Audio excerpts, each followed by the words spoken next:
내가 어떤 이야기를 하더라도 엄마가 괜찮겠구나 라고 이야기를 할 수 있는 믿음이 있어야지.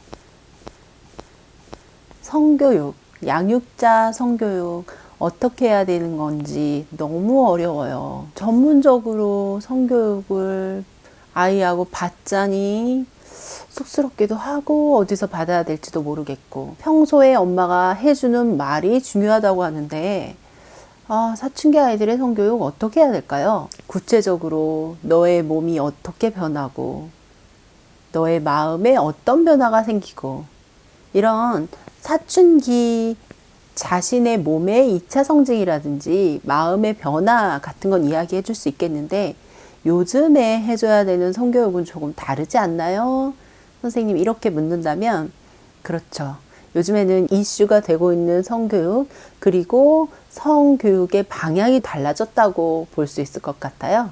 오늘은 성교육에 대한 이야기입니다. 요즘 아이들의 성교육은 제 2차 성징이라든지 마음의 변화, 몸의 변화, 이성에 대한 관심, 이성교제, 이런 것들이 기본적인 매뉴얼이라면, 거기에 플러스해서 온라인으로 하나 더 진화가 됐다라는 점이 다른 특징일 거예요. 온라인의 성교육을 어떻게 접근해야 될지, 구체적으로 무슨 말을 해줘야 될지 모르겠어요 하시는 부모님들을 위해서 오늘은 제가 아주 잘 나온 컨텐츠 하나를 가지고 왔습니다.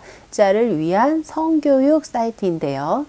자, 서울특별시 교육청에서 우리 부모님들을 위해서 이 사이트를 준비를 했고요. 구체적으로 어떤 대화를 하면 좋을지, 어떤 상황에서 어떻게 대처하면 좋을지 여러 가지 컨텐츠를 마련을 해주셨어요. 그 컨텐츠 찾아가는 법, 그리고 컨텐츠 내용 먼저 확인해 볼까요?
서울교육청에서 준비한 양육자 대상 성교육, 디지털 성교육, 어떻게 게임에서 성적인 대화가 많이 오고 가고, 온라인 그루밍이라고 하죠. N번방의 이야기 생각하시면 될 것 같아요.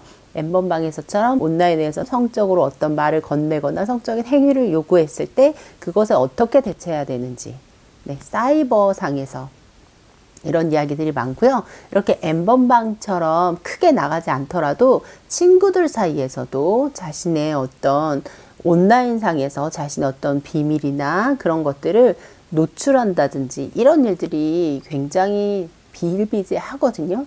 아이들은 온라인, SNS를 자기 분신처럼 여기고 자유자재로 쓰기 때문에 부모님이 생각하시는 것보다 훨씬 이 부분에 노출이 되어 있고, 이 부분에 대한 것을 잘 다뤄주셔야 돼요. 그래서 컨텐츠 하나하나 보시면서 어떻게 되어야 할지 모르겠어요 하시는 분은 자세하게 좀 팁을 얻으시면 좋을 것 같고요. 저는 여기에서 2가지 팁만 정리해서 말씀드릴게요.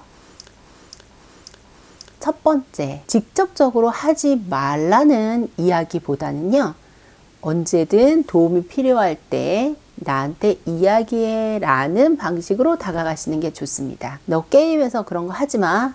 게임에서 성적인 대화 하지 마. SNS에서 성적인 대화 하지 마. 그런데 끼지 마. 그런데 꼈다가 바로 나와. 이렇게 하지 마, 하지 마, 하지 마라는 대화가 사춘기를 맞이하는 청소년들에게 얼마나 효과가 있을까요? 아이들에게 오히려 반발심을 불러일으키기가 더 쉽습니다. 엄마가 하지 말라고 할 텐데, 엄마는 어차피 내 문화를 이해도 못하면서 무조건 하지 말라고 할 텐데 엄마가 내 상담 상대가 될까라는 생각이 드는 거예요. 그래서 무슨 일이 있어도 별로 얘기하고 싶지 않고, 혹은 무슨 일이 있어도 부모님이 너무 걱정하실까봐 이야기를 못하는 경우가 많습니다. 엄마가 이거 하지 말라고 했는데 내가 온라인상에서 이렇게 엮였어. 막 성적인 농담하는 방에 가서 얽혔어. 이 이야기 했다가는 엄마가 나한테 얼마나 실망할까? 혹은 얼마나 자책할까? 얼마나 나에 대한 믿음이 깨질까? 이런 생각들. 그리고 그렇게 하지 말라고 했었는데 라는 생각들 때문에 아이들이 오히려 더 대화의 문을 닫는 경우가 많아요. 그렇기 때문에 대화를 하시려고 다가가실 때는 너네 문화가 그런 건 알아. SNS가 워낙 잘 되고 거기에서 뭐 모든 일들이 일어나는 건 알아. 그렇지만 거기에서 위험하다거나 나 혼자 감당이 안 된다거나 모르겠다라는 상황이 왔을 때는 나한테 꼭 이야기해. 그 온라인 그루밍 이런데 휘말린 친구들이 문제가 되는 게 뭐냐면, 너 부모한테 얘기하기만 해? 응? 너 부모한테 다 까발릴 거야? 네 주변 사람들한테 다 얘기할 거야? 너가 얼마나 그런 사람인지 내가 다 알려줄 거야 라고 했을 때 주변 사람이 이 이야기를 들었을 때 과연 나를 믿어줄까? 라는 두려움 때문에 문제가 더 커지거든요. 그렇기 때문에 평소에도 하지 마라. 그런 거 절대 하지 마라는 이야기보다는 어떤 일이 생겼을 때 어떤 이야기든 나한테 해줘라.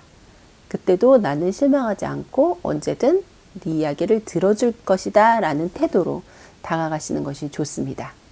두 번째는요, 평소의 집안 분위기를 어떤 일이든 이야기할 수 있는 분위기로 조금 만드시는 게 좋아요.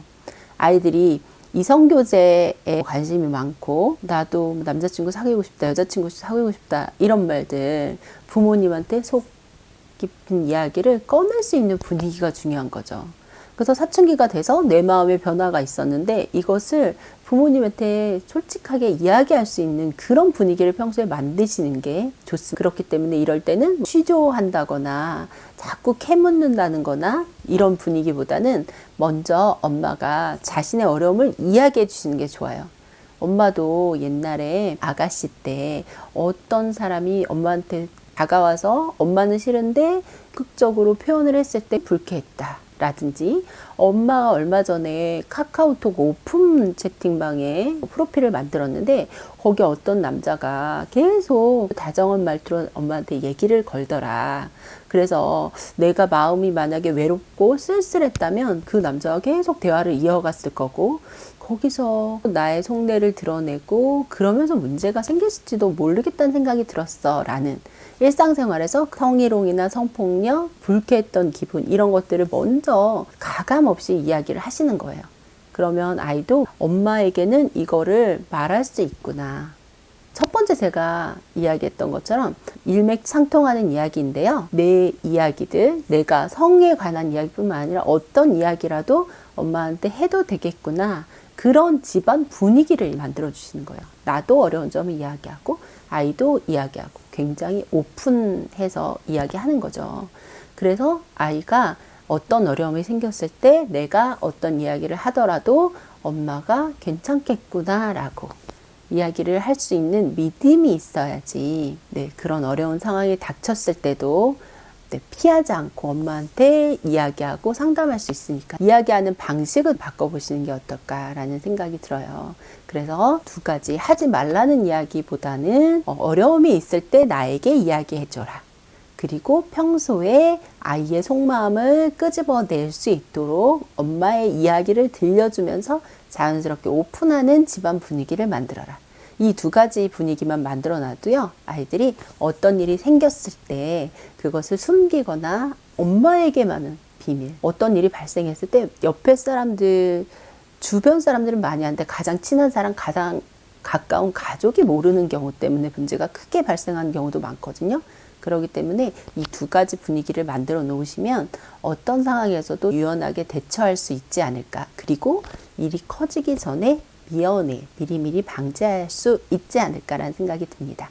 오늘 제가 소개해드린 서울시 교육청의 사이트에서 컨텐츠도 하나하나 보시면서 어떤 방식으로 아이에게 대화를 접근하면 좋을지 자세히 잘 나와 있으니까 참고하시고 아이들의 성희롱, 성폭력 이런 문제 고민되실 때 참고하시면 좋겠고 미리 예방하시면 좋겠습니다.